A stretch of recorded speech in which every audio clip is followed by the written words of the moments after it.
even though it's been 3 years of the same day over and over, like my brain would go, well, I'm about to jump off this building, but what if today's the last day of the loop? Yeah. Yeah.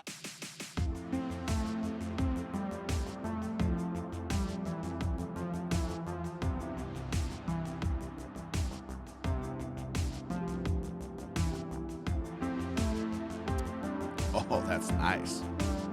Mm-hmm. We're in it. That warm whiskey blanket. That's how we start every episode. Hello there, everyone. Welcome to a brand new episode of the Confused Breakfast Podcast. Do you remember the pure joy of a trip to the video rental store as a kid? The excitement of walking down the aisles, browsing the names in the artwork, and finally deciding on the movie we're going to take home with you. You know it's hard to beat the ease of the modern era and streaming platforms where you don't even have to leave your couch, but there was something truly special about making that trip as a child, picking a movie out by hand and You got it. You're good. And well, because here's what, you know what, we're just going to keep going. I can't wait. And watching it when I get home, am I right? Or am I right? All right. I just ruined this whole thing. On this podcast, we revisit and dissect some of our favorite childhood movies from that magical era to see if they still move us the way they did as kids. I'm your host, Mike Schulte, and joining me as always, high-ranking members of the Punxsutawney Phil Inner Circle, Shaun, Pryor, and AJ Vance. How the heck are you? They got their top hats on. I just like to serve my community as best I can. That's you right. know. And the best thing I can do is pull a rodent out of a stump and. Yep. I'm sure we'll get into it, but they take their job very seriously. Oh, it's really a big deal. Some of them aren't smiling, and I don't know why.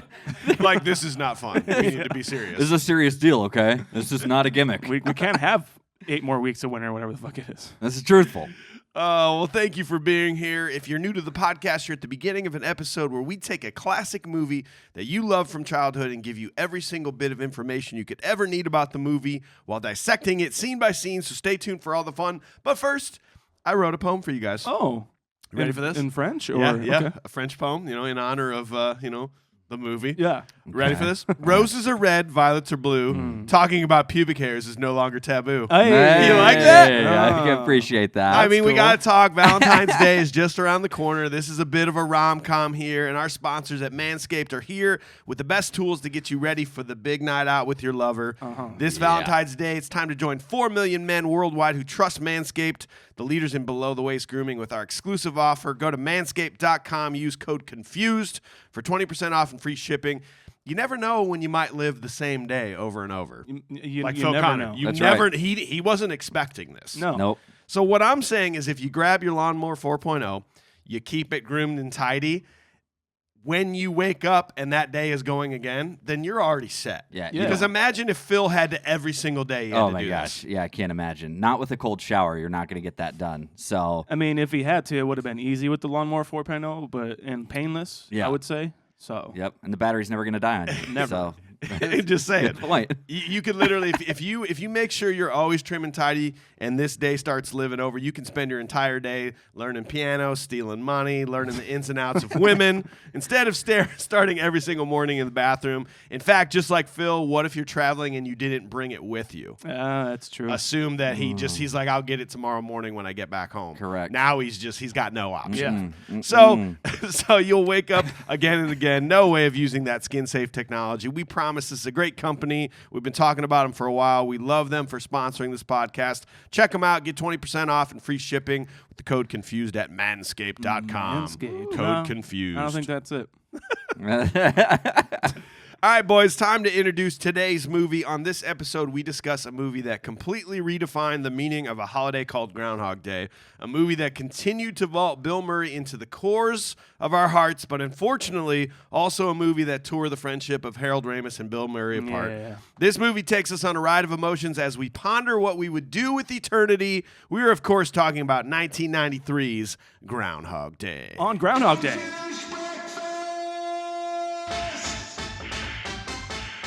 Punxsutawney Phil.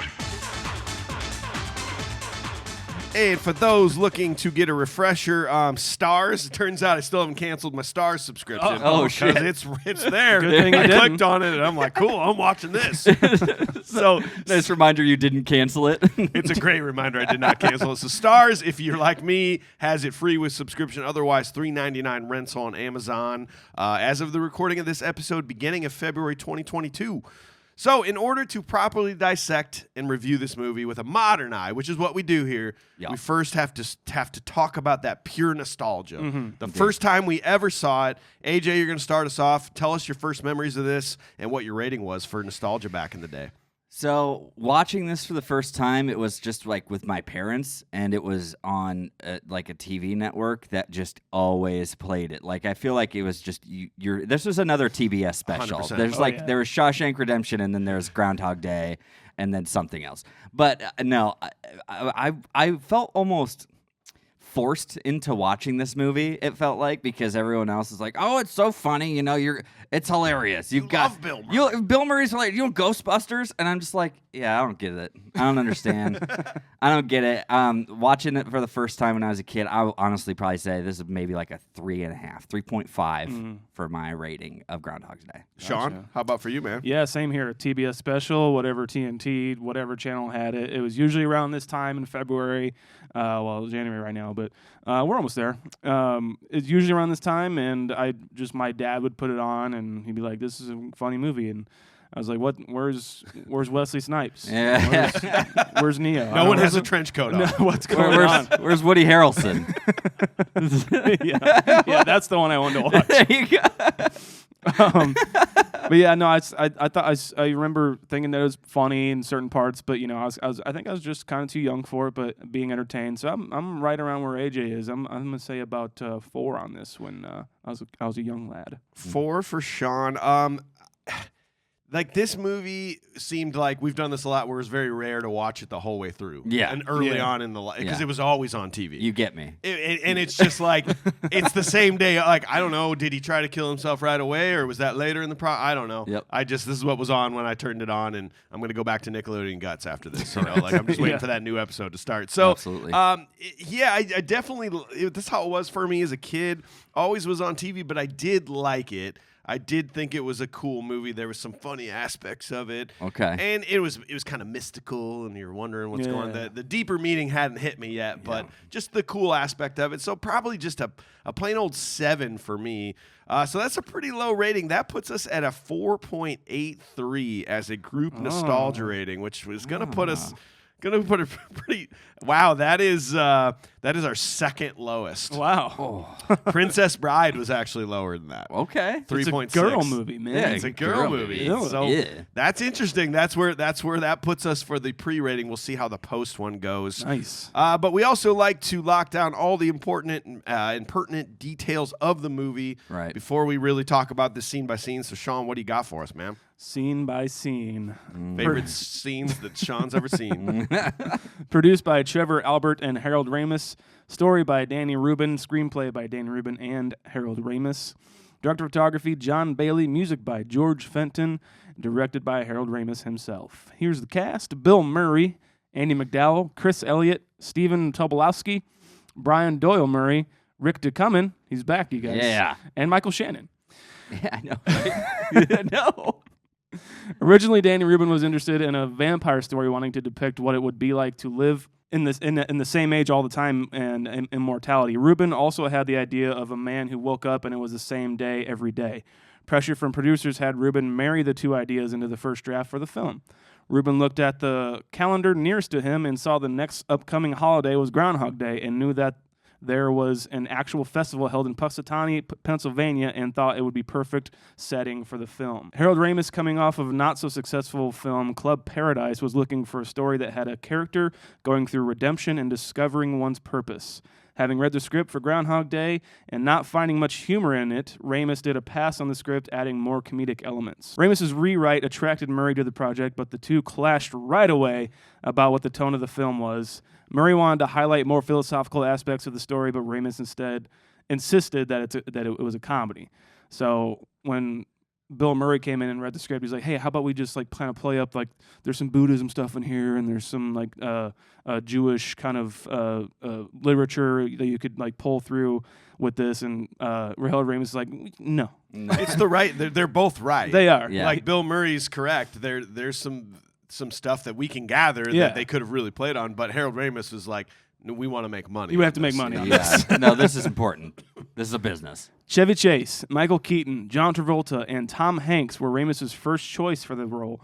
Ramis really wanted Hanks, but he was tired of playing nice guys. Yeah. And they actually thought that if like Tom Hanks was cast, since he's been playing nice guys throughout his entire career pretty much, that audiences wouldn't like get that he went through redemption. Right. They would like just like get it right away. So casting Bill Murray there, he's just such an oddball choice, or like such a loose cannon kind of. The audience could like see redemption later on and make it work, I guess. We love Tom Hanks here, but Yeah, Bill Murray's the absolutely. right choice out of all the people you named. 100%. Absolutely. Yeah. I mean, Chevy Chase would have been even worse. So I could have used a Tom Hanks freak out in this movie. I think that would have been phenomenal. I will say that. That but would have been awesome. Let's be real. But hey, you know what? We can't get them all. He would have tried to throw his coffee on a kid, and I would have made a TikTok out of it, and then our account would have got flagged for 7 days. So no big deal. that's brutal, man. Jeez. You can't treat people like that. Minor safety. Principal photography began on March 16th, 1992, and concluded June 10th that same year. Murray was contentious with almost everyone through the whole shoot. The film was released on February 12th. I just had to add that in there. Thank you. Yeah, fair enough. The film was released on February 12th, 1993, and grossed $12.5 million at the box office its opening weekend. That's all I got for now, fellas. Cool. All right. Well, what has become a very popular segment here is we like to hear what the critics and the fans thought about this movie. And that's where AJ has the honor. What do you got, man? You know it's coming, guys, and we know you're here on YouTube, ready to do we it with go. us while you're driving your car. You've seen us. The Tomato Meter! Yeah. This is a big I feel one. like there needs to be like WWE entrance, like fireworks in the background when we do that. We're waiting for them, Rotten Tomatoes, to call us. Yeah. Get some like red stream lights that come down. Yeah. What is this? Must be a millionaire? Yeah. Okay, cool. Groundhog's Day. Certified fresh, 97%. 97. Wait a minute. 97? That 97%. ties Big and Ghostbusters for second place. Wow, Harold Jeez. Ramis coming in clutch there. Interestingly enough, our lowest nostalgia rating, Princess Bride, is still number 1 for Tomato Meter. So there you Hilarious. go. Hell yeah, Good deservedly. Lord. Audiences mostly agree at 88% with that. Gotcha. IMDb is also pretty stacked up there too. 8.0. 8 on the nose. They made it. Yeah, we That- broke out of that 7. That is officially, that's top 5. So that's just under Stand By Me and just above Christmas Story for the movies we've done for Dang. IMDb. So there you go. Oh yeah. We have some really great reviews from the critics here. One is from the Washington Post. I really liked this segment from it. With a script as beautifully complex as this one, Ramis and his cast have half of their work done for them. This is a moral to the tale as well, and it even strikes an uplifting note.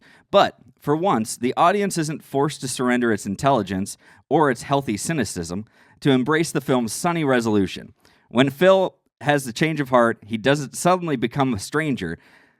He's the same man, the same jerk, but a far wiser, more likable jerk. Nice. I like that. That's good. Yeah, I like that a lot. yeah. The Globe and Mail from Toronto. It's important to hear what our neighbors in the north have to say. Got to. This is a 63 out of 100. Dial your expectations to moderate. Burrow in for the duration, and you won't be disappointed. It ain't exactly springtime, but there are far worse things than an amiable outing on a winter's day. Okay. Fair enough. What are we talking about? A movie or I don't know what's. I'm confused.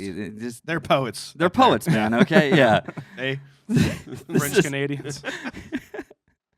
He's- Toronto. I can't. I would love to see what he writes on like TripAdvisor. A quaint little place, but the brush outside was very timid and not unkempt. Parking was kind of difficult. 2 out of 5. I see our Canadian subscribers just going down. I'm watching it. It's a live thing. One more, the Chicago Reader. I wasn't able to find Roger Ebert's like full term on this, but from the Chicago Reader in the same city, considering that none of the characters is fresh or interesting, it's a commendable achievement that the quality of the storytelling alone keeps the movie watchable and likable. Okay. So that was 60 out of 100. Because Raj loved this movie, didn't he? I think Raj This is a big is like fan his about top this. Yeah. 5 movies or It's one of something his like that. Yeah. on his list of like you have to watch these movies. The Right. Raj collection. The Raj collection. The Raj meter. That's The Raj. the Raj The meter. Raj meter. I have a couple of fun ones here. But let's start with this 6 out of 10. Normals don't get the girl. All right. Shut up. December 11th, 2021. So this is pretty recent. I'll get you some segments out of this. What the movie basically says here is that if you can play the piano like a pro, be a professional ice carver, get 6 different couples to congratulate you for changing their lives, including being a medical professional, and demonstrate all this in front of the woman you like, then and only then will she fall for you. It's one thing that Phil becomes a better human, but it's bittersweet because Rita doesn't just need a nice person, she needs Superman. She buys him only because he's beyond amazing. It's that part of that robs Groundhog's Day of some impact. None of us can ever be all the things that Phil becomes. We can be nice people, but we can't be Superman, and we'll never get the girl unless we are.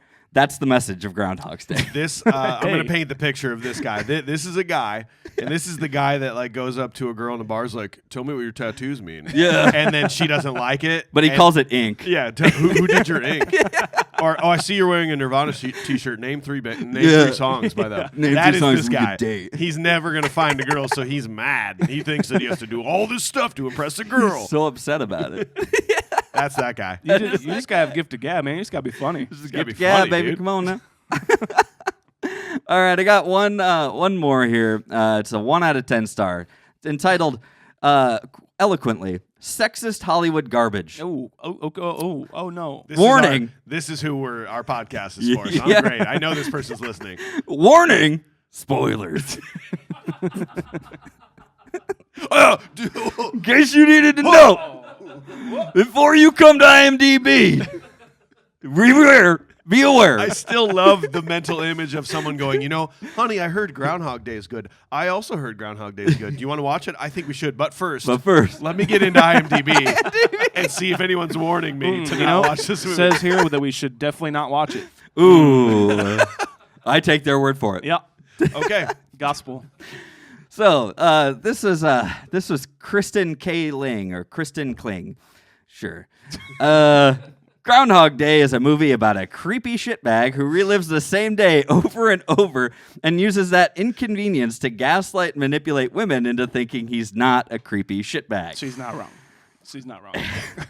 In some alternate universe, 1993, this is apparently supposed to be a funny or romantic comedy.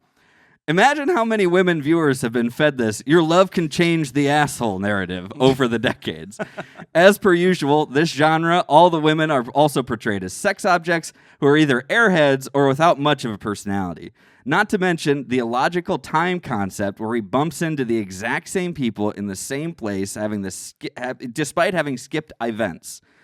Unlike the day before, the protagonist clearly isn't the sharpest knife in the box, considering that he never even made a serious effort to leave town and go to bed somewhere else to see if the time loop is bound to the hotel town that he's visiting. All right. Oh, man, yeah, let's pick it apart here. Yeah, let's pick this movie apart. Yeah. I'm crossing my notes off right now. Yeah, exactly. Apart from the rampant sexism and lack of logic, you can also predict the ending about halfway into the movie. So there it is. Not as bad as I thought. So that's a 1 out of 10. That's a 1 out of 10. There's some valid points in there, but Yeah. It's also a movie. it was the 90s. Yeah, that's the 90s. Well, before we dive in scene by scene, we got to update you with our experience on Felix Gray. You remember we talked about him last couple episodes? Actually, I really like that shot that Jeremy did where you guys were going back and forth on the last episode. But they are a company that makes blue light filtering glasses. The lenses are made to filter the blue light from screens and stuff. So they sent us these. We've had them for like 2 weeks now. Yeah. Each of us got a pair. Yep. I can tell you, I'm anxious to know what you guys think. I love these so much that I threw away my old glasses. I literally tossed them into because they're doing the same. They're doing, I wear glasses in the morning and at night before I put my contacts in. Sure.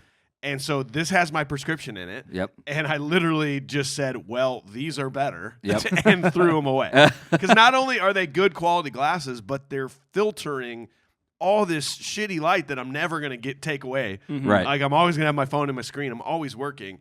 and it honestly, I've been having the most insane dreams. Nice. And I think it's a sign that I'm actually sleeping because I read this. Get those REM cycles, baby. They're saying more than any color, blue light messes with your body's ability to prepare for sleep. So think about the time you're most likely to be on your phone. Yeah. Right before you go to bed, the blue light from your phone is messing you up. And then every once in a while you drop it on your face. You go, oh shit. And that messes with your REM as well. So bottom line, like I've been having the most vivid dreams over the last 2 weeks, and I have to attest it to the fact that I'm sleeping better. Wow. Yeah. I mean, what's your experience been so far over 2 weeks? I mean, kind of the same, man. Like it's my eyes just like hurt throughout the day. Yeah. Just because I'm not wearing my glasses at work or anything like that. I come home and I do this work with the glasses on, and I've noticed a difference between like just my eyes feeling heavy and tired when I get home, and then once I've put these on, the past 2 weeks they've been pretty fine. Yeah. I felt more awake, I guess, when I'm supposed to be awake, and sleep a little bit better too, I would say. Yeah, I will tell you, since getting them, I have not worn my other glasses. Yeah, See? that's the same. I haven't worn my other glasses, and so I've been That's saying enjoying them a something. lot because I mean I have like designer brands. Yeah. I've got like other internet brands and that I found, you know, like Ooh. I wear glasses a lot, okay, guys? I wear a lot of glasses, okay? Sometimes I accessorize with my outfit, but Put no some stickers on them and stuff. That's right. Yeah, I sticker them up like my water bottle. But no, like I will say I haven't gone back to my other glasses. Like they look good. They're comfortable to wear, and I'm in front of a screen probably 80% of my day. Yeah. So and it's because of work. It's because of podcasting. It's because of my phone. Because of social. Whatever it happens to be. Like it's definitely helping out a ton. I have way less headaches because of it. Yeah. We're gonna keep processing these for a whole nother week for the next episode. We told them we'd give them like a 4-week try and report honestly to you. So we're pretty much sold, but we'll let you know next week. If you're like us, you know these are gonna work. These are high quality prescription, non-prescription, stylists, different colors. Go to FelixGrayGlasses.com/confused. That's FELIXGRAY glasses.com/confused. Free shipping. Free returns, free exchanges. Go give those guys some love. Go check it out. Totally. Spoiler alert, they work. Spoiler! You're going to love it. All right, well, my dudes, what do you say we grab our winter gear and head on down to Gobbler's Knob for the festivities? Yeah. Knob somebody's gobbles. We can say a prayer and drink our sweet vermouth on the rock with a twist as we toast Punxsutawney Phil and hope he doesn't see a shadow. Yeah. There's a 100% chance of fun, and I hope you remember me in this conversation tomorrow because I sure as heck fire remember you. Hey. That's right, woodchuckers. It's Groundhog Day! Woo! All right, so scene one. Phil Connors, a TV weatherman, begrudgingly travels with news producer Rita Hansen and cameraman Larry to cover the annual Groundhog Day festivities in Punxsutawney. After the celebration concludes, a blizzard closes the roads and forces the team to stay in Punxsutawney. Connors awakens the next morning to find it's February 2nd again, and his day unfolds in almost the exact same way. Whoa. Can you believe it? Can you believe it? Dude, once this film started and I saw the credits start rolling, I'm like, I am so stoked. Yeah. Like Were Bill you really? Murray. Yeah. Bill Murray, I think Chris Elliott, right? Is Yeah. his Oh, name? yeah. Oh, yeah. Like, I love him as a character actor Me in pretty too. much everything that he's in. Obviously, my good hand. Yep. But yeah, Phenomenal. the cast is just stacked. I saw Rick to come in and I'm like, any movie he's in, it's gold. We're Doesn't in. matter. We're in. Yeah. The intro was kind of weird stylistically for me. You had this 30-second intro of clouds. Yeah. And then, Yeah, I and didn't then, get clouds. and they're still doing the intro credits, and then they go to the weather forecast, like the actual scene where they're doing this, and then it goes to like the driving to Punxsutawney, and it's all still like the opening Still credits. credits. Yeah. I don't understand what happened here. It's like it's almost like a cold open on a sitcom or something, Like and the then Simpsons opening. they continue like the credits into the like beginning of the episode, and it's just out like of what's the- happening? and then out of the beginning. Yeah, and you're just like, what is going? Okay, we get it. You know, We're good. I guess supposedly like the office scene was never supposed to happen. It was just supposed to be them going, and Yeah. then they were going to establish that later. But that was kind of a funny because personally, I buy Bill Murray as a weatherman. I do too. Oh, I love it. God. His mannerisms and when he's doing it, and they're gonna blow right up. He's fantastic at All that. this moisture coming up out of the south is going to mix with that cold air in the north and crystallize up above, give us what we call snow. There'll be some accumulations. I think the heavy stuff's gonna move off. Heavy stuff's going to push off towards Altoona. Yeah. It was really, and I love that. I think that I always think of newscasts as having that dynamic where they're like, "Well, Phil, what a great day." I hate you, Phil. Yeah, exactly. As soon as the cameras are off, as soon as we stop recording this episode, we're like, "Fuck you, Mike." God damn I it. don't give a shit about anything. We're actually in different rooms. We're pretending like we're looking at each other. No, I did notice like when like Bill Murray, he's like once he came on screen, like, oh, he's playing himself again. Yeah. Just a weatherman this time, you know. Like, what do you guys think of Bill? We've talked about a little bit about it in the Ghostbusters episode, but what do you think about him as an actor as a whole? I think like Bill Murray is Bill Murray. Yeah. I feel like we've established this to some degree, but Bill Murray is Bill Murray. Yeah. And it's just you're gonna get Bill Murray the weatherman, you're gonna get Bill Murray the Ghostbuster, you're gonna get Bill Murray the Scrooge. Yeah. You know, that's who you're gonna get Bill Murray. And I hear like he's like revered by a lot of people in the industry, obviously, and he's seems well liked and all this. But then on movie sets, though, he is just intolerable. Yeah, is what I hear. Borderline Chevy Chase, like there. Everyone loves. He's this folk hero. Yeah. But yet, like, he's the worst. If you're doing a movie, he's the worst person you would ever want to hire. Yeah. He doesn't have a phone. You don't know if he's going to show up until Right. he shows up. That's not cool. Yeah. Doesn't really learn his lines. No. Just Yeah. kind of improvs everything, which, like we said in Ghostbusters, like once you put a camera on certain people, Yes. they just light the fuck up, and he's one of them. But yeah, I mean, like I was reading that. Obviously, we'll get more into it, but him and Ramis were clashed so hard on this movie. He like was going through a divorce at the time, so like you got to give it to him a little bit there, just kind of going through a hard time. But yeah, I mean. He's the perfect choice for this movie, though. He is. He's an Can't see unbelievable anybody. actor. Yeah. Even if he is playing himself, he's an unbelievable. He's got multiple dimensions to him where, like, we talk Chevy Chase. It's just like, that's just Chevy Chase. And Yeah. he The never, one trick, he yeah. never changes. But Right. Bill Murray can do the ups and downs. I think even Harold Ramis and him would say that Bill would say, am I good Yeah. Phil Connors or bad Phil Connors? Yeah. That's basically all he would come in at and just tell me which one I am, and Yeah, then I he's will go. trying to give him direction, like specific, detailed direction, and Bill would just interrupt him and be like, "Am I good or bad, Phil?" Yeah, just tell me if I'm good or if I'm bad. Yeah. Like just let me know what we're doing, and then he just plays it. Yeah. So I mean, he's great, but he's also Bill Murray. Yeah. So Would you guys, based on, I know this is nothing what actual Groundhog Day is like in Punxsutawney, because this wasn't actually even Punxsutawney. Oh, okay. It was Somewhere in Illinois, right? Woodstock. Yeah. That's Illinois, right. Where the, yeah. So would you actually, if this is what it was like, would you go to Groundhog Day? Fuck yeah, dude. It looks awesome. Looks like an awesome party. It does. Everybody's just like, wee, we're having the best I time. mean, I know. Don't you like polka? So Pennsylvania polka. It's time for a story. The song that they Pennsylvania polka. I was real drunk one time, and I was in Des Moines, Iowa, at a German Hessen house. Of And course. there was a polka band. Is that a brothel or? Yes, Yeah. it was a bar. And I went up to the polka band. I was like, can you play Pennsylvania polka? And they're like, we can. And I go, what's it going to take to get you? And they're like, sign up for the Iowa Polka Club. And so I filled out an application. And they sent me in the mail like a membership card to the Iowa Polka Club. It was like $50. Fuck yeah. And they played Pennsylvania polka. And I was All just like, right. does anyone and I'm just looking around like, does anyone hear Nobody's this? And getting it? Nobody knows this is from Groundhog Day. And then I was at the Amana Colonies for Oktoberfest, and they played the same thing. I'm like, Hell yeah. they're playing Pennsylvania polka, and nobody cared. I love that song. Oh my god. I thought while that scene was going on and that song was playing, I'm like, I think Mike likes this song. If I'm not Crack mistaken. up the music and join in the fun. Dun, dun, dun, bum. It's so good. It sounds like a living snow globe. Why polka for Groundhog's Day? It makes no sense. It makes no why? sense. It's not like this is like German heritage No. time. Like, what are you talking about?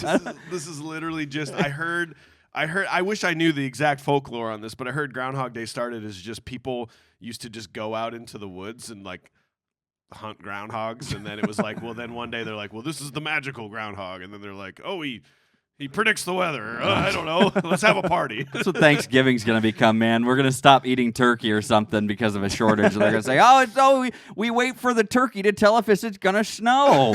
On Christmas. On Christmas this day. we measure the length of its knobbler. Gurgle. Gobbler knob.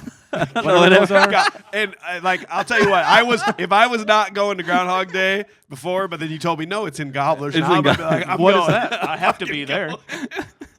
By the way, I've only got like 8 things from this movie that I want as my thing, but one is a sign that says Gobbler's knob. Oh, we're doing this? Okay, we're doing it right now. Jumping in. Sorry, I did it. You get a sign that says Gobbler's I'm taking the sign that says Gobbler's knob. I want one of those goddamn top hats. Okay. Because I feel like I'd look good in a top hat. I want the 3 old ladies. They changes their tire. I want that car. Ooh, that car. That huge boat. I thought you were gonna say the ladies, and I was just like, hey, all right. It's weird, but okay. If we could rewind the tape, you technically said I want the 3 ladies. Yeah, you could just edit that. Just cut that out. That's okay. fine. That's yeah. fine. Just ruined. Shaun! Yeah, just kick me off the show, just like that. There was a really funny moment that this is why I love this show so much, because I try to watch these movies to pay attention to things I normally don't pay attention to, and I'm like laser focused on it, right? Yeah. Where normally it's kind of in the background. When the groundhog comes out and sees a shadow, and everybody goes boo, and then Phil turns around to do the 3, 2, 1. He goes 3, 2, 1. Never saw that as a kid. Never saw it. He's such a dickhead. Because he's such an asshole, man. And they're mad at him. He does this terrible interview. Yeah. It's good enough. Let's go. We got to get out of town. I just like how he thinks he's like more famous than he is as a weatherman. Yeah. Like, I mean, I get it. It's Pittsburgh or whatever, but yeah, come on. Sometimes we see like local weathermen or like newscasters from like Cedar Rapids or something like that. You see him out in Hy-Vee, you're like, holy shit, he's on TV a lot. And you're like, okay.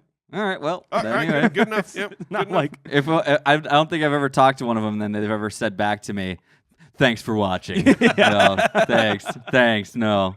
So, are you the host of Confused Breakfast? Thanks for listening. Yeah, thanks for listening. You want an autograph or something? Yeah. Yeah. He does half expect that people are just waiting for his autograph. Yeah. And things like that. I do like how the real life Phil Murray is kind of a shithead on the set, but he did kind of get some comeuppance with the groundhog itself. Okay. Yeah. It bit him 3 times. He had to get rabies shots twice. Jesus. When would that have been? Like during the car driving? I think it was scene, the car probably? driving scene. Probably the car driving Yeah. scene had to be. So it got him back. Hey, you know. That groundhog that. did not look happy. No, not at all. I do like when he is when they're trying to get out of town, and like he just walks up and like Bill Murray acting cold is like somehow the worst and best thing ever. What do you mean it's okay? Well, weather. What are you talking about? I make the weather. I make the weather. He's like, well, this moisture is gonna push on past. He's like, look at the moisture's on your head. He's like you can either get a hotel, you can go back the way you came. He's like, I'm thinking about it. Or freeze to death. Oh yeah, that's it. Yeah, right. I'm thinking about. I don't want to go back there. Thinking about it. I had a thought too. So he wakes up the next morning, and we've now started the cycle. Right. If it hadn't snowed overnight, he would have looked out his window, and it would have been the same as what he was expecting. But he's now expecting to see snow, and he doesn't see it. Right. So if it hadn't done that, he would have thought that this was the most elaborate prank known to man. Yeah. He's like, what is everyone? But now he's gotten this mental image. He's like, when I went to bed, there was snow on the ground, and now there's not. Right. I already have a problem with this. But had that not happened, it would have taken him a lot longer to figure this out. That's Yeah. true. Don't you think? Yeah, Oh, yeah. that's true. 100%. I mean, like the radio thing is like Yes. like a cue, I guess. But you know, I don't like remember word for word everything I hear all the fucking time, you know. But he wakes up so quick. Yeah. Like I know he's How does he do this? used to getting up, usually probably at that time. But like even I get up at like 6:15 every morning. It takes me like 45 minutes to even like get dressed to like like open my eyes physically with my you know. I mean, ever since Felix Gray, it's been better. But, It's a lot better. it takes me like 45 minutes just to even like put on shoes. Yeah. But he's just like, I'm up, you know. And we're out. Exactly. Look out the window. Yeah. What a day. What a day this is. Can I ask you what do you guys feel is or would be the most annoying part of this like wake up thing or like this same day situation? Cycle. Yeah, what's the most annoying thing? Oh man. Is it time to talk about Ned Ryerson? It's Ned Ryerson. Is it Ned Ryerson? Is it Ned Ryerson? I was gonna say that the fact you have to consider that however long this has transpired, he hasn't taken a warm shower this entire time. Okay. He hasn't taken a warm shower. Okay. This entire time. That's extremely uncomfortable. Wow. Between that, Ned Ryerson, and the same song in the morning every fucking that would also No one likes that song. No one wants that. No one wants to hear an oboe going wee wee. Yeah. God. Yeah. Or whatever. Did your body in mine? Bob Dylan. Yeah, it's just like, babe. It's Sonny and Cher, but like that was one of the only things in like the original script from Danny Rubin, I believe is the writer. Yeah. One of the only things that survived, like the Ramus passes and everything like that. Oh, really? And then they got that song for it because it's just it seems like to Danny Rubin that it was just the same thing over and over again. And it kind of is bum bum bum bum, I got you, babe. It's just, and then like towards the end of the song, it kind of trails off a little bit and then comes back in. Yeah, like what the fuck is this? Like, they never got to that part of the song, but they obviously got the point across, I believe. Yeah, I think it's time because I want to tell you about this fan theory that blew my mind, and it's a good time to tell it because I think it'll make more sense as we go through this. So. There's a lot of thoughts on what's really happening here, right? The easiest one to believe is that maybe he died and he's in purgatory, and he needs to do good. He needs to finally become a good person in order to go to heaven, right? That's an easy one to think. Okay, that makes sense. But the one that blew my mind involves Ned Ryerson. Okay. There's a theory out there that Ned Ryerson is the devil. Are you serious? Now think about it. So, God. Phil doesn't easy to believe. To be Phil honest. does not recognize him at all. Even though I dated your sister and you told me not to. He should have known who Ned was. He probably made fun of him in high school. You remember the guys. Sorry for making fun of you. Doesn't remember him. The devil was targeting him directly. And it's like, I can just pull this weird angle in and get on side. And so he puts this spell on him. And it all starts when he says, watch out for that first step. He takes that first step. It's a doozy. Like that first step into the time warp. Yeah. Okay? So then here's where it gets weird. So everything goes wrong after this, right? That's where the time portal starts. There's this freak snowstorm that he said wasn't going to happen. Right. He's a smart weatherman. Yeah. It happened. There's no hot water, all this stuff. At the end of the movie, he finally, this day goes perfect. But at the beginning of that day, he signed up for life insurance with Ned. Right. He signed a contract with Ned.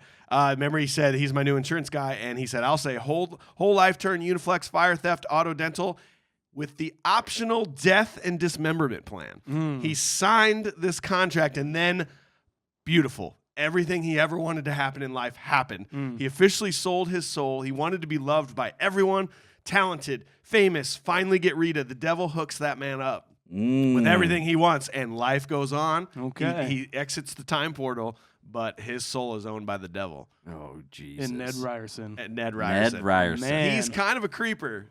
Kind of a weird guy. Oh, yeah. He doesn't fit into this story at all. He's just like not a normal person. No, even when I don't know how many times I've seen Ned Ryerson, and I mean, obviously watching Needle this knows movie. Ned the head? Exactly. Ned the head? It's like he is a bit much. Yes. It's like, it's undeniable. You have to think he's doing exactly to Phil that he's just gaslighting him probably then. He didn't go to school with him, maybe. No. He's just gaslighting him, just like he's doing to all these now women and stuff like we're going to get to. But it's just like he's just doing the same thing to him that Phil decides to do later on. Yeah. So kind of an interesting way to now think about it moving forward. Yeah. He's just like, fuck this guy. I'm taking his soul. I'm going to throw him in a time portal. Until he finally signs it over. That is canon from here on out. No one can ever watch the movie the same way again. Correct. That is biblical now. Yep. Right. Just so you know. Here it is. Well, It's not fun. You just ruined the whole I'm movie. sorry. Yeah. You want to stop? Or should we go to scene 2? We should go see it too. All right, cool. So after briefly trying to rationalize his situation and then thinking he is insane, Connors takes advantage of learning the day's events and the information he's able to gather about the town's inhabitants and finds that his actions have no long-term consequences for himself. He seduces a beautiful woman, steals money, and goes on a drunken police chase. This is the fun part of the movie, right? Yeah. This is where you're like, man, wouldn't that be awesome? Well, wait, I mean, kind of be fun, It right? would be cool, dude. And when he's with Rick DeCumming and everything, he's just like, so what would you guys do? He's like, we could do whatever we wanted. And then it kind of hits him, like that aspect does seem fun, and I'm glad they do go or like they explore that, and that's what makes the editing to me like really fucking brilliant, because you set this plot up in this curse or whatever. And so, like, if he finds something out from somebody, like, say, Rita, or I don't like that, or I don't like Danishes or whatever, and then cuts to the next day, or cuts right away the same thing, and he just changes it. It's so brilliant. It's such a good, because the audience is smart, and one of the reviewers or whatever was just like, it doesn't, like, placate to the audience as much. It lets them kind of figure it out, It's really smart about it. I like that about it. This is where it gets super funny. For me, when he walks past Nancy and he's God damn it, you're just a shitbag. But he's just like, what's your name? He's like, and he's just asking these questions. And he's just like, she's like, why are you talking to me? It's like, Nancy, Lincoln, Walsh. Okay. And then I love it when it cuts, like you're saying, cuts right back. He's walking past her in the park, and it's just like, Nancy? Dude, pulling a whole Ned Ryerson. Yeah, Stay exactly. right here. Stay right here. It's like I was a little shorter back then. I've sprouted. So let's talk about it. I get the PC look back on this to be of like, course, yeah. what a fucking if this really happened to you, people would do the worst things. Oh yeah. Everyone listening, right? Even the person being like misogynistic, you would do the same thing. There's no consequence. Yeah, exactly. And what else are you gonna do? It's not that there's no consequences. It's like, well, this is my life now. Yeah. I'll explore every aspect I can about it, I guess, even if that's being a shit ass. Yeah. I'm not necessarily saying that we would all do that, but like we would do some of this shit probably. You need some sort of entertainment. Yeah. We'll argue about it later about theories of how long he's in this, because there's some thoughts on this. Yeah. We'll talk about that, I think, later as this goes on. But if I don't care who you are, if you're in there this long, you're going to do everything. And they even talk about, they don't even get into, they had thoughts of getting into like really bad stuff. Yeah. Like, it was a lot darker. it could have There's a been lot darker so stuff dark, because it happening. very much could have been. And they said, this is about as dark as we're going to go. Yeah. Well, besides him like offing himself all the time. And even that's dark. Yeah. And we'll get to that. But kidding. man, they could have gone worse than that. And it kind of adds to that whole misogynistic thing too, like of just how big of an asshole Phil is because like I think the morning that he wakes up and everything's kind of normal or whatever, he talks to Rita. He's like, hey, how'd you sleep without me? He's like, geez, man. Fuck. You toss and turn. It's like, you're incredible. Who told you? Speaking of Rick DeCumming, I thought he was our leader on most films that we've done. Yeah. He's been in 4 films we've done. Yeah. But there's one person that's been in more. Do you know who it is? I mean, John Candy? Yeah, there you go. Okay, yeah. There it is. Mr. John Candy's Candy. been in 5. Wow. But Rick DeCumming, 4 movies we've done so far. Man, they and need to be in a movie together. Were they? I don't know. I don't think they ever did. I want like a buddy movie with them. That'd be fucking awesome. Dude. Like this is. I think we talked about this. Like those we two, like being in a movie together and just like give me some sort of buddy cop movie. Yeah, where they're like one of them would be really serious and one of them would be fumbling, and it's just like that'd be great. I would love that. Can I get a deep fake on that? Someone in the internet, like please, much appreciated. Hey, put their faces on Tango and Cash or something. Yeah, we might be able to Photoshop that. AJ, did you recognize the guy off See the Groundhog? The guy in the hotel. Do you know who that is? Yes. And I know specific. He's been in many things. You did? Well, no, he brought it up on. There was another episode that he was on. I think it was Home Alone. Okay. Yep. He was the Santa Claus in Home Alone. He's been in and he's also the big guy in Armageddon That's too. it. Yeah, that's right. Isn't it great? So I saw him and I thought of you because I know you. I was like, oh shit, you're fucking right. Yeah. But I didn't get that because in Home Alone, it's just he's a Santa Claus with a costume on. Yeah. It's his voice that got me this time ago. Whose voice is that? Yes. I know that voice. Out to see the groundhog? Did Hey, you kid can't be alone. Can't leave Santa Claus without getting a candy. candy cane? Now hold out your hand. Her boyfriend took the rest of them. Yeah. I thought that was all. I love those little mini connections. Get off can- the nuclear warhead. Warhead. Oh, that's not. He doesn't say that line. Yeah.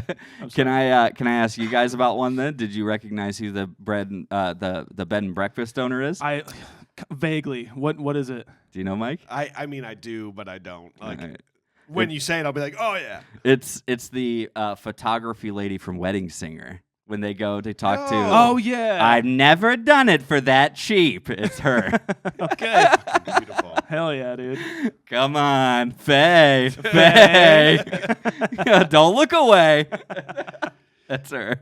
Do you think I was trying to think of our reviewer got into that, but I was trying to think of ways critically that I wonder if he ever tried to break the curse. Like, don't you think leaving Punxsutawney should have been something that should have been explored, or at least attempted to be explored? Yeah, because I mean, that highway is blocked off that way. I Couldn't guess. he have just woken up in the morning and not even gone to the newscast and just left? Exactly. That was my whole thing. Yeah. Is like, why does he wait around to do this newscast if he knows he's gonna have if he's already in this time warp? Why is he still trying? Yeah. Why don't you just wake up and then just get out? Go. Yeah. Like, try everything you can. You just wake up. You're like, yeah, I'll just if it fails and it fails, I'll just be back here anyways. Or what about he tried to stay up late that one time with Rita later on in the movie, but he fell asleep. Right. Do everything you can, like to stay awake to 6 o'clock and see what happens. Right. Because 6 o'clock is this magical moment apparently where the time loop starts over. What happens if you are up till 6? Right. That's So true. I don't know. Those are the things I've always wanted to know, Yeah. even as a kid. Like, why didn't he try those things? yeah, and then so I keep trying to like make justifications for things like, oh man, does he wake up as rested as he was always? Is he, you know what I mean? Like, is he always waking up like with the same amount of rest he got the day before, I like that think kind of a it's assumed. thing? And it's just the same thing. It's like when he eats a lot of food, or when he when he's smoking, and it's like there are days that he looks rougher though than others. True, there is. Yeah. though. You know, it's kind of, maybe he just doesn't try in the morning. I don't know. Okay, Like, maybe he doesn't actually take that cold shower and shave. yeah, and yeah. Use his Manscaped lawnmower. Right. and stuff. Yeah, his He's like, I 4.0. don't care today. Yeah, exactly. Though that Yeah. brings up an interesting theory though, because it appears that all is changing is his mind. Yeah. Yeah. His hair is not growing. He's not getting fatter or unhealthier, or his teeth. He doesn't not have to getting floss older. or older. But like when you get to the end, when he starts learning things like motor skills, like playing a piano, that doesn't check out to me, because it'd be like if he just started lifting weights for 8 hours a day every day. Yeah. He's not going to retain the muscle. Yeah, he's not going to, you're So right. like playing a piano, a lot of that's motor skills. Yeah. Yeah. Right? And muscle memory. So how does he retain that knowledge? That's true. It's a There's fun just question. there's a few things man. to think about. Yeah, right? yeah. That's fun to think about. That's what I kept getting messed up with, is like what continues and what doesn't Yeah. for Phil. Yeah, it's really strange. It's I don't know. cool how because this movie like started its own genre of movies. It's Oh like my Groundhog God. Day movies, you know. We actually, I was thinking we should talk about that on Patreon only audio. Like, start naming all That'd the be fucking fun. movies. Yeah, well, I mean, like the questions you're bringing up, Palm Springs kind of answers. Does a it little really? bit the what's in my rom-com top 5 or whatever. It does show them like driving like overnight to a different state or whatever, and it just reverts them back when a certain Weird. time hits. Mm-hmm.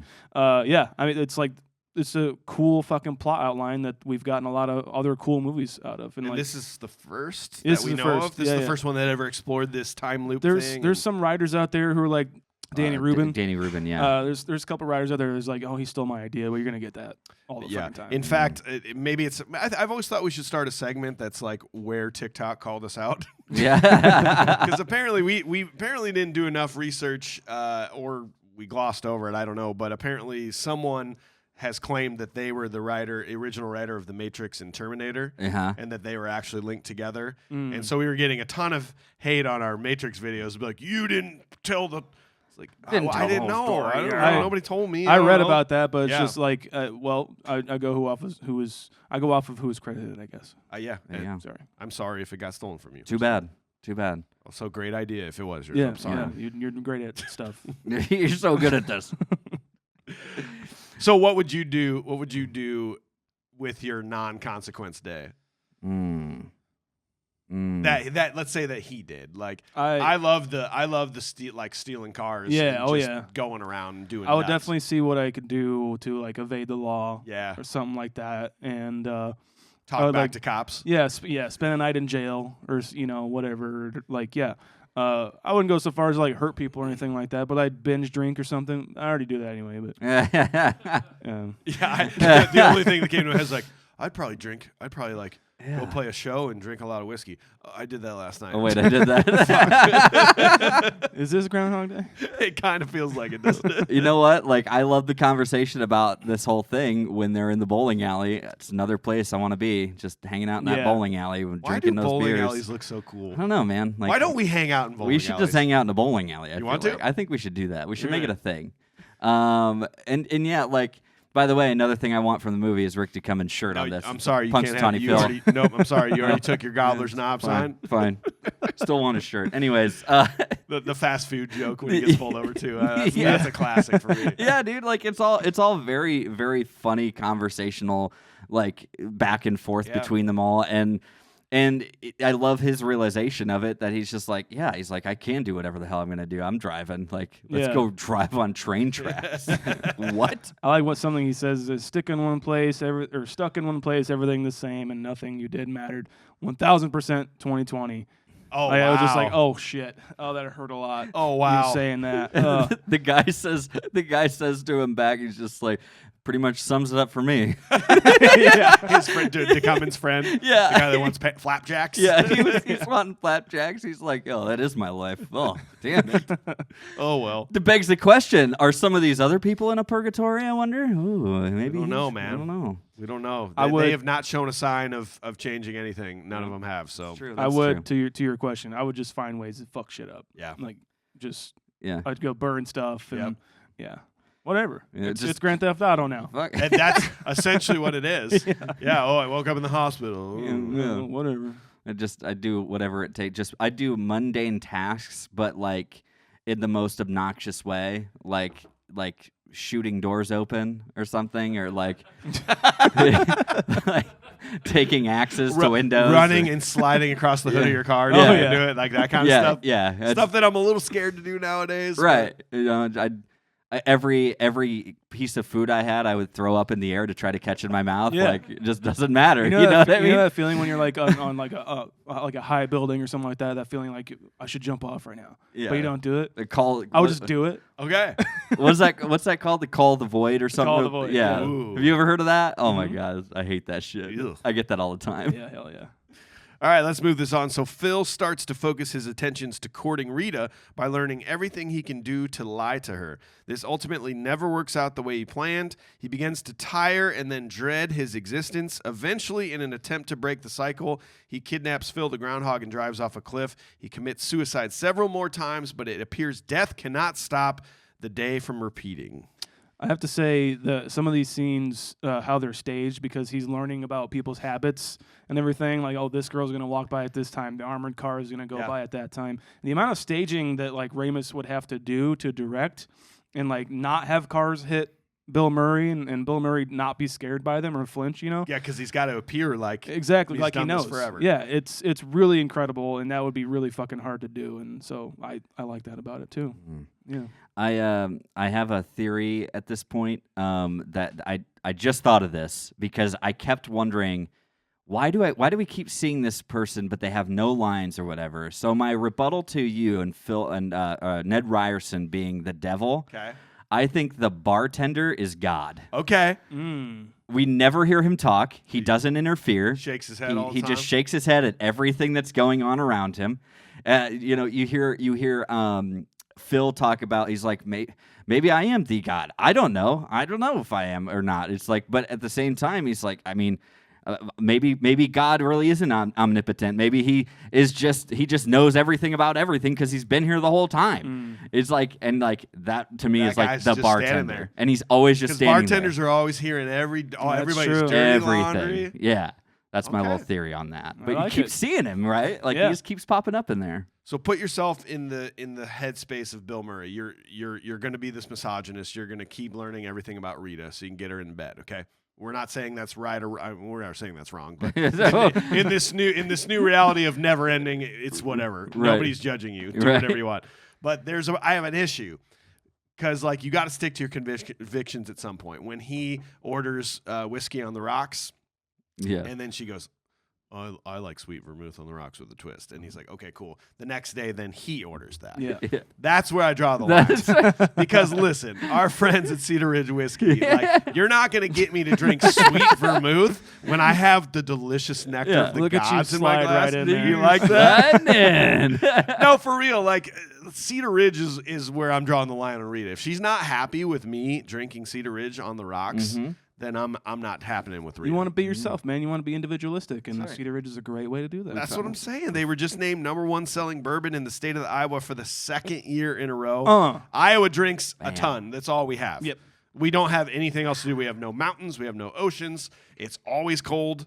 So all we do is drink. And if we're telling you that Iowa chose Cedar Ridge over any bourbon ever made 2 years in a row, that's telling you guys you got to go out and check it out. I mean, we're dominating Iowa, soon to be Midwest, soon world domination. There you go. Yeah. You got to get in this train before, like, it's not cool. Like, I was drinking Cedar Ridge before. Yeah. It was cool. So I think you guys got to go to cedarridgewhiskey.com, order some right to your door, go to a store, pick some up if they have it.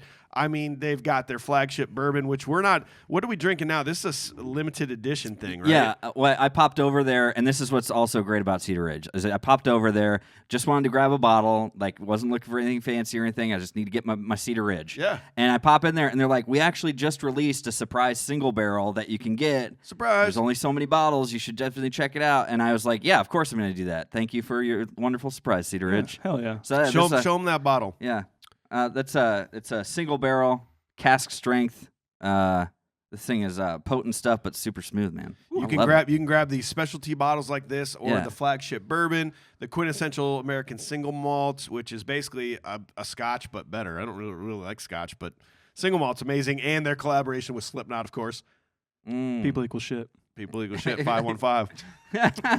So please go check them out. Consider buying a bottle. They are our dear friends. They're in our backyard. They're amazing. They are supporting this podcast. It's been like half the episodes we've done. They've been on it. So like clearly we love them. You guys should check them out. CedarRidgeWhiskey.com. Go check them out. CedarRidgeWhiskey.com. Okay, so let's talk about how long we think he was in this. Okay. Okay. I got some notes. counted. I tried to count like the moments where there's a visual scene of like this is a new day. Mm-hmm. And I even added on to like the times he said he killed himself that we didn't see. So I counted 45 different days that were implied that we saw footage of. Okay. But I know you guys might have some notes on this. There's a theory out there that we're probably talking 10,000, sorry, not 10,000 hours, 10 years. Is what we're assuming he was in this loop for 10 full fucking years. The original script had him at 10,000 years. Yeah, which that's is just, what I heard which I too. think is just like a more of like the religious motif, Yeah, you you're know. And then there's also like things out there saying like it takes 10 years to get good at something, so that's why they put him in there for 10 years.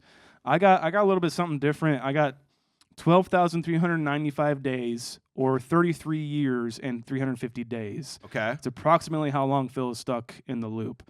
That was from, I think, What Culture, whatculture.com did that. I don't know where they got that figure, but also Ramis was quoted in an interview saying it was probably like 10, or he said it was 25 to 30 years he was stuck in there. Well, if you take the 10,000 hours concept, Right. For him to become that skilled at playing piano and that skilled at ice sculpting and to learn all the stuff he learned and who knows what else he became skilled at. Right. 10,000 hours at 8 hours a day is 4 years. So he had to only focus on piano for 4 straight years to get that good. Yep. So you start doing the math. That's insanity. It's a lot. Yeah.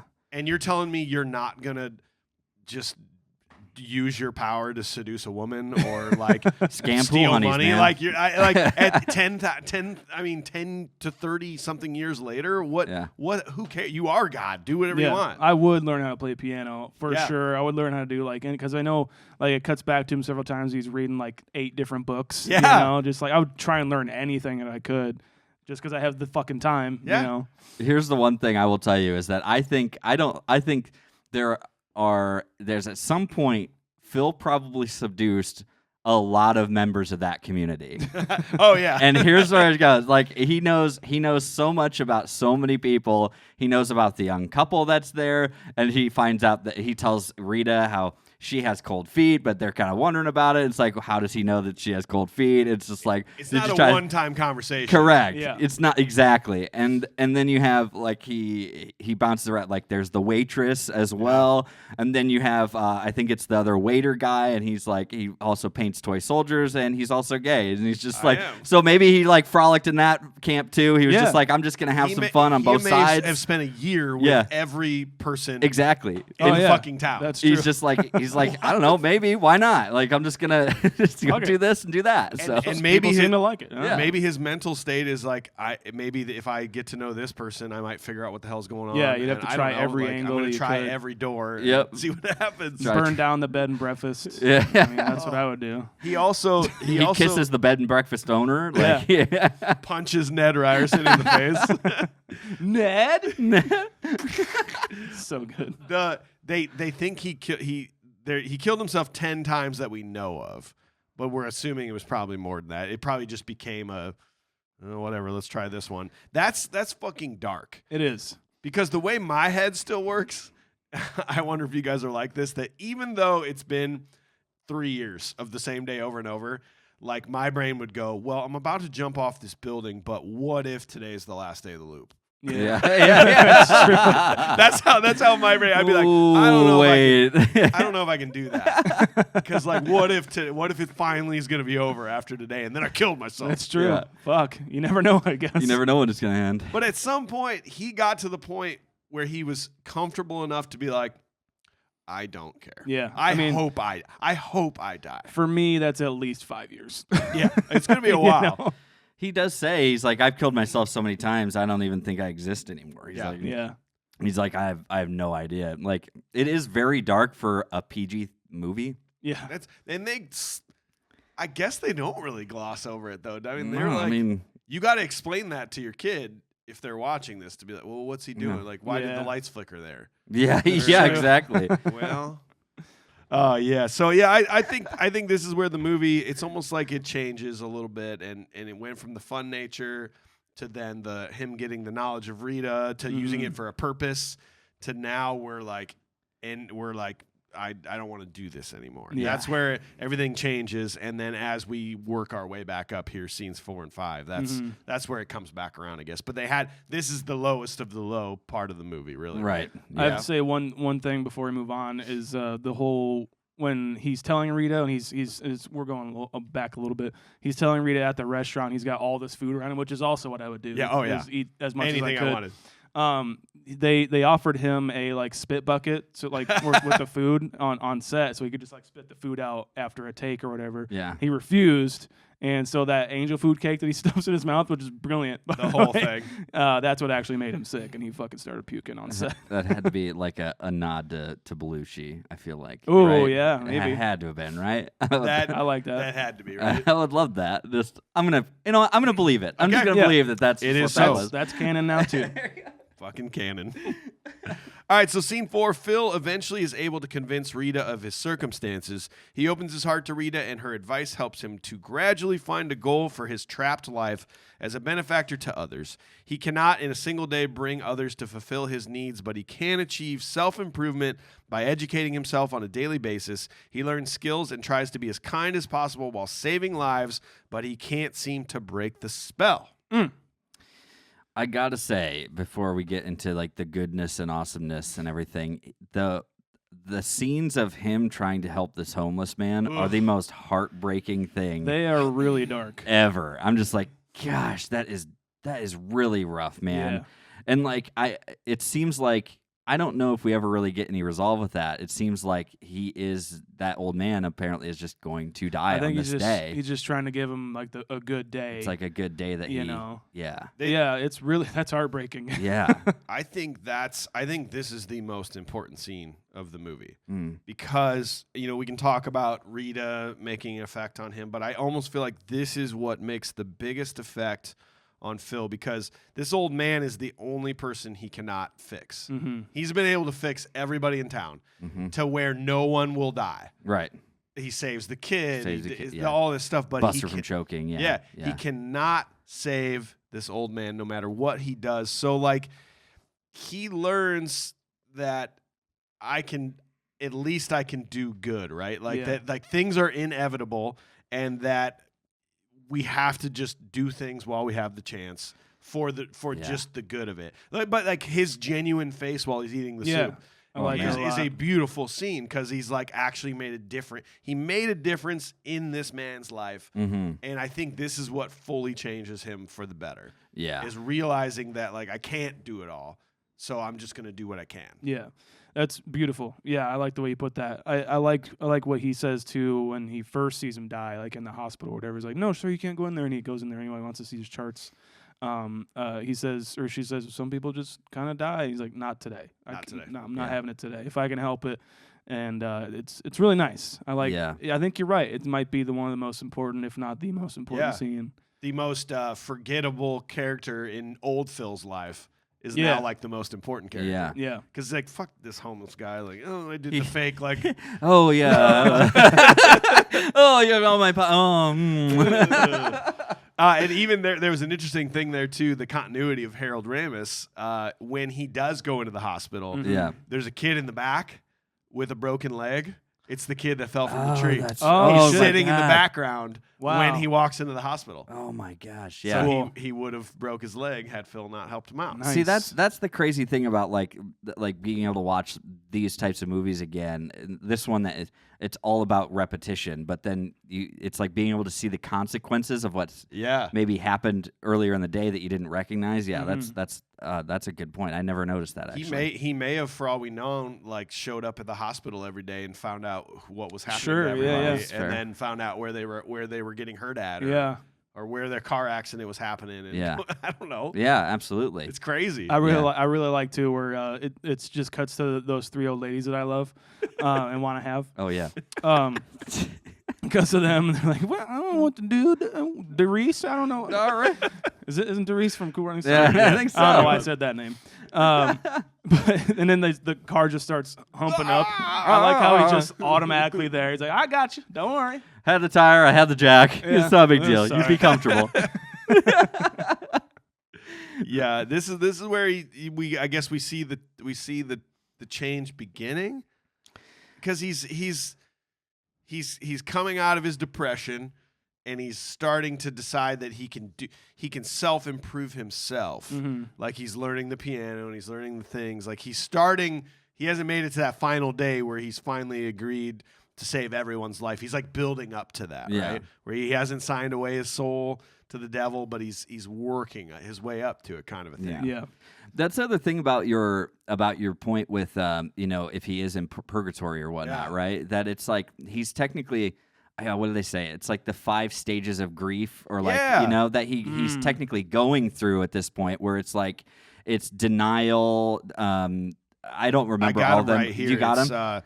So it's the 5 stages of death and dying. Death and dying, Denial, yes, which he did. He denied. This can't be real. This can't be happening. Anger, which is like probably just doing whatever you want to do. Bargaining would be like asking. What would the bargaining stage be on this? It'd be like bargaining would probably be something around like trying to get Rita to like him. Like, bargaining through that, right? Like, then depression, killing yourself, then acceptance. Like he sort of falls into that acceptance mode of like, well, this is just what I'm going to be, and this is what I'm going to do, and I'm going to use my time for better, and not me being a piece of shit. And it also kind of reminds me too, like him, like in this stage anyway, the acceptance of it and everything, and just being a cool, like a good human being, and like trying to remind yourself every day to hold a door open for somebody somewhere if you can, or something like that. It's just like it wouldn't be such a bad place to be stuck in if like doing stuff for other people made you feel good, you know?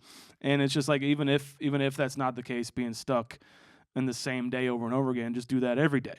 Yeah. You know, I mean, obviously that's what they're getting at with him changing and everything like that. But it wouldn't be such a bad thing being stuck in a place like this, even just kind of doing nice things for people. It's kind of cool. You just triggered something into me. He was initially doing things to improve himself. Yeah. Mm-hmm. And now he's doing things to improve others. Right. That's where the change is like, okay, now we're on the path here. And it's sort of sad that it has to take however many years, 10 to 30, whatever. I'd like to think that That's it maybe the takes worst us part 5, of it. 10 days. Yeah, exactly. It's like, God, I'm going to be here for this. Oh, man. I better start doing something better. And it only took me a few hours into the second time. It's like to really recognize it. Oh, man. All right, well, let's get into the meat of this. This is the final scene here. Alrighty. So one day, Phil seems to make a conscious change. He's able to befriend almost everyone he meets during the day, using his experiences to save lives and help the townspeople. In the process, he gets closer to Rita. After the big Groundhog Day evening dance, Rita and Phil retire together to Phil's room and share a beautiful evening. He wakes up the next morning in bed with Rita and finds the time loop is broken. Phil and Rita talk about living in Punxsutawney together. A couple things right off the bat. I have to go back because I love the alarm clock flap, like the slow-mo, like Yeah. it's really fucking cool. And also his like when he's like becoming nice and everything, he starts the morning at the report, at Doing the the at the report, event. yeah. Brings coffee to what's his Larry and Rita. And Donuts. it's just a really cool to see him do that. And I don't know, it's a believable change. Yeah. Like you totally buy it with him. And how all the other media outlets are now like crowded around him Yeah, while yeah. he's doing this. He's been working on it for 10 years. He's got the perfect speech. Exactly. He's been working on this. Chekhov said, he's like when the winter comes, it's just like everyone's just choked up. They're just like, I can't imagine a better winter in this lustrous place.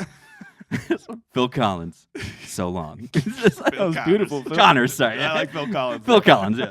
They said that he Phil ad-libbed the scene with Ned Ryerson where he just walks up and he hugs him. He goes, I don't know where you're headed, but can you call in sick?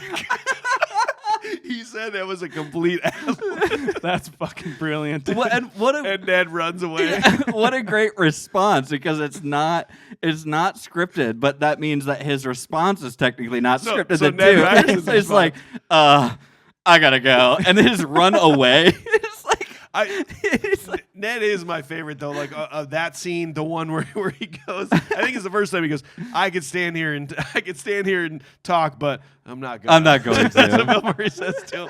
Or when he punches him in the. I love the Ned Ryerson. Yeah. scene. All his interactions, it was with Ned Ryerson is just phenomenal. Apparently, the person who played Ned Ryerson and Bill Murray have gone to, I think it's Punxsutawney in real life, and like They're like grand marshals. Yeah, the Grand Marshals, and they took the groundhog out and everything like Oh that. my They've been God. ambassadors of the actual shadow seeing or whatever. There's That's also great. supposedly where this was filmed in Woodstock.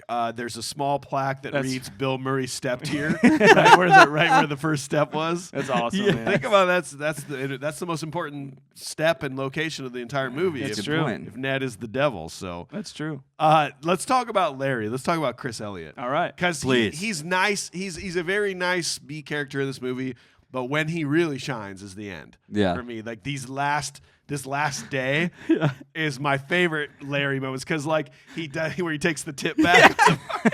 Yeah. He's he like, leaves oh, this that's tip fine. out, I'll just leave a tip, and then he just takes it back. takes it back, and then But his doesn't shitty break dance- at all. Like his, like, No. you see his face. He's like, it's just so serious. He's Like, I done don't- this before. Yeah. His dance moves out there, Yeah. on the thing. And then like when he puts his arm around Nancy. ugh. But I think the best Larry moment is when he like psychs himself up to getting on stage. Oh, yeah. He goes, Does a little spin. Yeah. What are you gonna get for this guy? Just like, after like the wonderful introduction of Phil Connors, Oh, God, he jumps yeah. up and he's like, "What are you gonna get for this guy? Is this $1.50? It's just 2 25 bits." cents. We've all been there. We're all musicians. Everyone knows you never follow the best fucking band. No. You do not. And that Larry is dog shit anyway. Yeah. And then he followed the best man in the room. You do not do that. Don't do it, man. Don't do it. Oh man. Wouldn't like all these people? I mean, I know she is like concerned about it, but like, wouldn't all these people coming up to this person who you've really only known for a day, like as far as Rita's concerned, right? All these people coming up to me, like, hey man, thanks for doing this. Wouldn't it be some sort of a concern? Like, have you been here before? Like, you only come here once a year, right? You know? And he's like just in Rita's shoes anyway. It's just like, wouldn't it be just like, this is fucking weird? He may have set this up earlier in the day.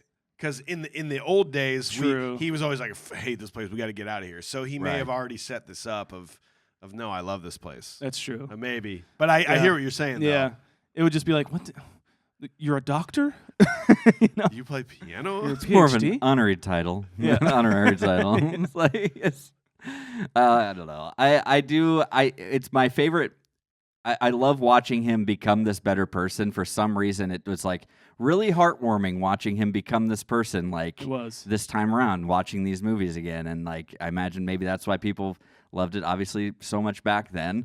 I didn't get it as a kid, and now here I am, and I'm just like, oh, I do like this. There you go. Yeah, I like. Well, she does. Rita ends up buying him or whatever for $300 and something. Yeah, $339.88. Damn, I knew I didn't know that. All that currency is. That's my prop. That's your prop. Yeah, I need that right now. I'll tell you what. You know, it's worth about $655 right now. Okay. Dang near twice as much as what she said. Okay, so then. yeah, there you go. I would take that. Yeah, absolutely. I like when he goes outside and he's like doing the ice sculpture of her or whatever, and I think she says like, "Oh, it's majestic and beautiful." I'm like, no, that is fucking horrifying. Yeah. Like it's like a death mask. It's like it's like her face just like she's frozen in the ice sculpture. It's horrifying. Han Solo shit. Exactly. This is when he ice picks her and leaves that as his calling card. Like that is like fucking terrifying. Well, I've tried killing myself. I haven't tried killing you. Exactly. Maybe you're the problem, Rita. Yeah. AJ, to your point, there is another thought here that Bill Murray, that Phil Connors was meant to be the savior of the world, and that this was his trial period to get him ready for it. Oh. I took a Buddhism class in college. Yeah. More just to be like, I'm so cultured. Because you're a really interesting person. I take philosophy. Right after your reggae classes. Did you also study French philosophy? No. French poetry? I'm not learning another language. Well, what a waste of time. Do you have a PhD? I mean, do you know piano? No, I don't. But what I do know is, so there's a term called samsara, which is the cycle of repeated birth. Like the mundane existence and dying again, and then you're born again into it. So there's a little bit of a connection there. Samsara is considered to be suffering, general, unsatisfactory, painful. Achieving nirvana is how you end your desires and you escape samsara. So they're basically, the thought is that Phil Connors becomes Bodhisattva, which is the person that is able to escape. Patrick Swayze. Yes. However, the Bodhisattva is said to reach, like get close to nirvana, but then come back in order, like fully enlightened, armed with knowledge to then save the rest of the world. So think about if this is real, if there's no selling your soul to the devil and he is now out of the time loop, this man is the savior of the world. Yeah. Right. He's the one. He's the one. Wait a minute. Oh, no, I'm not going there. I do like that thought, that juxtaposition thought process of like, okay, he's like meant to save the world. Right. He's the second coming of whatever religion you want to believe he is. Gotcha. Well, and they trained him. He's ready to go. Like we've been saying, like the first draft of this was more philosophical and it had those like touchings to it and everything like that. But it's cool that it's a comedy movie, but they're still there. You can still kind of think about them. You can dissect it. And they work. Yeah. They work really well. Yeah. It's cool. Yeah. What about some other weird stuff? I Got You, Babe. Yeah. I had to go back and figure this out. So when he finally wakes up, it's a different part of the song. It's not the same. Like, I always thought it was still the, "I'll put your little hand in mine." It's not. It starts on the chorus. So your mind doesn't remember. You're like, oh, is it the same day? But it's clearly, if you knew what part of the song it was, it's a different day. So the part of the song that repeats is the end of the third chorus. that he's repeating every day that he's waking up to. When the loop's finally broken, it goes all the way back to the first chorus. So is this like a new lease on life for Phil, like a chance to start over from the beginning? Right. Or is that just a total, I don't know. What could have been like a different song, you know? Like da da da da da na na na na na na from whom the bell tolls, you know, something like that or something. Sweet Emotion. Yeah, exactly. We could have just done a different song. And also the song where, let's see, the closing song when they're walking down the streets called Almost Like Being in Love from Brigadoon, a musical which dealt with a village trapped in time. Oh, nice little callback there. We like to think that this is all planned out, but we're guessing it's just like, that's a good song. Oh, that was good. Yeah, put that one there because it says something about almost in love, and they're almost in kind of love there. Love. We think we are. Yeah, I do like that it doesn't imply anyway that they did sleep together that night. They should have stayed with him. I do like that about it because that would have been like, it's like he did fully change. Yeah, it's like, it would have been gross if that was the case. You know, yeah, it's like, we'll wait, babe. Yeah, you know? We're gonna buy a place here in Punxsutawney. Yeah, we'll rent first. We'll rent first. Well, you want to break it? You got anything else you want to talk about? All right, so we've fully dissected this. We have to do our modern eye ratings. AJ, what do you got on this one? I really enjoyed watching this movie. Now, I would have to say, it's not like I can't go all the way up to like 98% tomato meter style, right? But at the same time, you get it. Anyways, no, but I did find it very heartwarming, like to see Bill Murray like kind of tap into this like not so like I can't think of the word I'm trying to think. He's just always sarcastic. He's just always being this person. He's just always being Bill Murray. And like this is like one of the few times I feel like I'm seeing Bill Murray not be that way. And I love the heartwarming like aspects to him, like his change. So I like Andie MacDowell. I really do like. She is great. She's great in this. We didn't talk about her at all. We didn't talk about her a ton. Fantastic. She got a lot of flack from even some critics and like user reviews, which I don't understand because I really enjoy her in this movie. They're saying that like she used her like she has a thick South Carolina accent, and some like lines that she said didn't come out right, and like critics were like, "Well, we can't understand what she's saying." Like, what the fuck are you talking about? Who gives a shit? Get the subtitles. You know what? Fuck off. Why don't you go fuck yourself? Spoiler alert. Spoiler alert. Fuck yourself. So, but and then all the supporting cast, man, like it's a great supporting cast in this whole thing, and I really enjoyed it. So I'm going to give this a 7.3. Oh my God, 7.3. Shaun, what about you, buddy? I agree with everything AJ said, and so 7.3. No, got it. Ditto. Whatever. No, you're right. Bill Murray is like, as much as we've talked about it off air, and I probably on air too, of like. He's just not that to me as he is to other people. And I think other people like really love him, and I'm not sold on him as much. But he definitely does do a turn in this movie where you're right, he does drop the sarcastic bit and become like a full-fledged character who went through a lot, you know, right? Who had an actual arc. I think the movie's extremely well made. Like I said, all the staging and everything that they would have to do to pull a lot of these things off is incredible. I like it a lot, and I think it's really heartwarming and funny and entertaining. I'm a 6.5. 6.5. I think this movie is so important because it literally changed the definition of Groundhog Day. People are like, it's like Groundhog Day. Yeah. Like you're like, no, Groundhog Day is just like the squirrel whatever. They're talking about this movie now, and they're like, oh, it's a Groundhog Day. The meaning of Groundhog Day is now to be stuck in a time loop. Yep. Exactly. Exactly. What? So that's really important, and I think being critical modern day, this hits home because like it's still the same. Even though we're not living the same day over, like we are living the same day. If you have a boring life and you do the same thing every day, who cares if it's the next day if you're still literally doing the same thing, having the same shitty, pointless conversations with people, wake up, go to work. So like this is a metaphor to me about adding excitement, making a change in your life, doing good in the world. Starting a podcast, hopefully selling it for $1 million. Right. I'm just saying, like, living your life. That's what I took from this. Totally. The underlying meanings it dug up really improved this movie for me. I can't go too crazy. It keeps sticking in my head that this is the movie that ruined Harold Ramis and Bill Murray. Yeah, that's true. For some reason, that just like that pulls me back down a little bit. Yeah. They did come to some physical, like hours before Harold Ramis died or something like that. Or during the filming of this, like I think Ramis like took him by the collar and like shoved him up against the wall or something like that, and like that was it for Bill Murray. And but it bugs me subconsciously. I don't but know. Bill Murray's come out and said like it's a great fucking movie and he was a really good dude. So.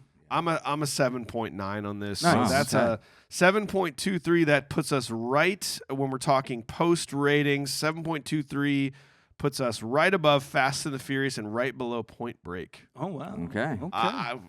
Great action. Another great action flick added into that. No. We got a movie to break those two same movies up. Actually, we did. Oh my god.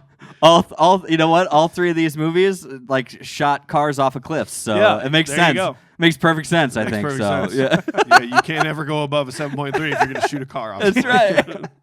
Well, we hope you enjoyed the episode. It means the world to have you here. Tune in next Wednesday. We will be reviewing Patreon Choice. They picked it. 50 First Dates in honor of Valentine's Day, chosen directly by our Patreon members. If you want to learn more about Jordon, go to patreon.com/confusedbreakfast. After that, The Shinning. The Shining. We finally... We're doing it. We're going to tell you, it's basically going to be 2 hours of me and AJ going, you don't say. Yeah. Wow.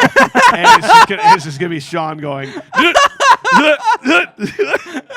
And I'm actually very excited. There's gonna be a lot of. There's gonna be like, well, actually, you're gonna go through a scene and be like, you missed a little bit there. Just Mike, I know you like fan theories, but that's fucking dog shit because it's not true. The blood was actually Jello. Oh my god! And if you're new to the podcast, we're trying to tell you to go back in time. This time last year, we did a mini bite about The Price is Right. Got to. In fact, I'm wearing merch. That's where Pre-Funeral Home came from, you guys. So that was an absolute unbelievable episode to listen. Fun history. I think you should go check that out. Cool show. Fun show. All right. Thanks for listening, guys. Please stay in touch with us by following on all of our social media platforms at Confused Breakfast on Instagram, Facebook, and TikTok, and Confused Be Fast on Twitter. Make sure to subscribe to our podcast and leave a review on the podcast platform of your choice right now. Also, we have merch. You know you want to rep the Confused Breakfast in public. Mugs, stickers, shirts, all kinds of goodies. Go to confusedbreakfast.com for a direct link. And don't forget about our voicemail number, 319-804-9596. Links to everything you could ever need from us are in the show notes or at confusedbreakfast.com. This includes a way to follow all of us individually in our personal projects that we want you to check out. Mission of the day, tell your friends about us. We'll see you next time. Goodbye. Bye.